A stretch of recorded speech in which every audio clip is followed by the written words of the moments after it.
Senhor presidente, colegas vereadores, comunidade de Passo Fundo que nos acompanha, o assunto que venho trazer nesta tarde na tribuna se refere, claro, à situação nacional que traz, inclusive, uma denúncia do presidente do Partido da Social Democracia Brasileira, senhor Aécio Neves.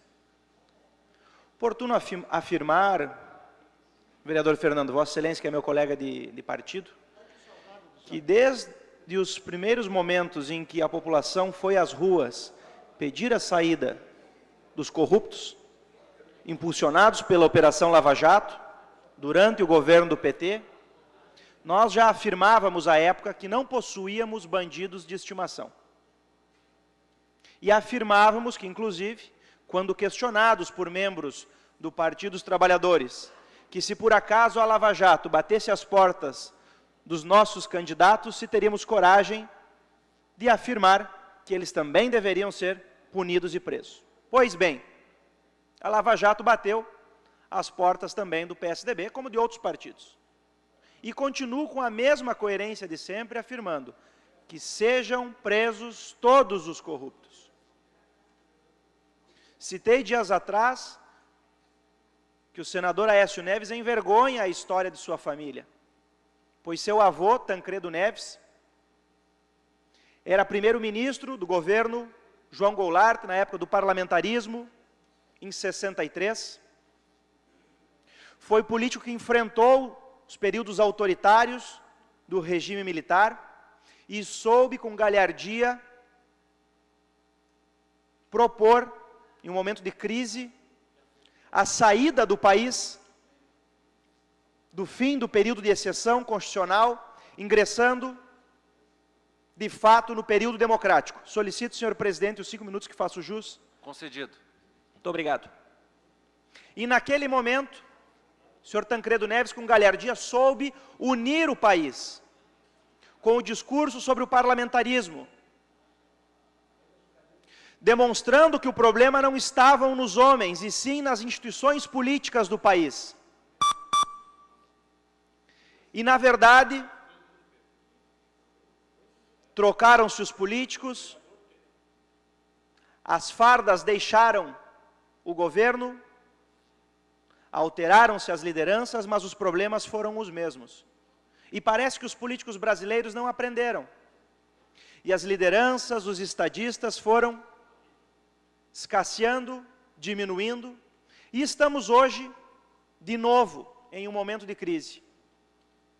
Um momento de crise política, muito bem dito aqui pelo vereador Alex, que, embora eu tenha divergências ideológicas, é um momento de união, não é um momento de disputa para ver com quem fica o governo do país. É o momento de fazermos um pacto, mas um pacto acima de nomes, um pacto acima de partidos políticos, um pacto que una de fato os brasileiros em torno de um ideal maior. E o senador Aécio Neves não soube perceber a história do seu avô e da sua família. Poderia ter sido uma liderança capaz de unir o país. Perdeu a oportunidade. E hoje, em que os fatos vieram à tona, as pessoas coerentes, é claro, devem dizer, ainda bem que os corruptos estão sendo punidos. E que não pare por aí a punição. Nós não podemos ser seletivos de afirmar que que o senador recebe 2 milhões e deve ser punido, ao passo que fechamos os olhos para a mesma delação que afirma que a presidente Dilma recebeu 30 milhões, ou que o ex-presidente Lula recebeu 50 milhões. Tal seletividade de duas, uma. Ou é ignorância quanto aos fatos, ou má fé. Então que caiam todos. Presidente Temer, que nos envergonha. E dias atrás uma pessoa me disse, pois bem, vocês que foram às ruas para pedir o Temer. Não fui à rua para pedir o Temer. Não é meu presidente, não votei na chapa. E lembrando que não é uma chapa que foi eleita somente em 2014, já era o vice em 2010. Afirmar que a chapa constituía-se apenas da presidente, isso é ignorar os fatos. Então, que caiam todos. Agora, na delação, podemos perceber, já lhe concedo a parte, vereador, inclusive, que o governo da ex-presidente Dilma, com o apoio da JBS, comprava parlamentares para votarem contra o impeachment. E alguém poderia dizer, mas tinham parlamentares sendo comprados a favor. Pois bem, é claro que tinham, que caiam todos os corruptos. O argumento, porém, agora que eu saliento é o seguinte, com relação às eleições diretas. A Constituição, em seu artigo 60, parágrafo 1º, estabelece que, em momentos de crise, estado de defesa e estado de sítio, as eleições serão indiretas e não diretas.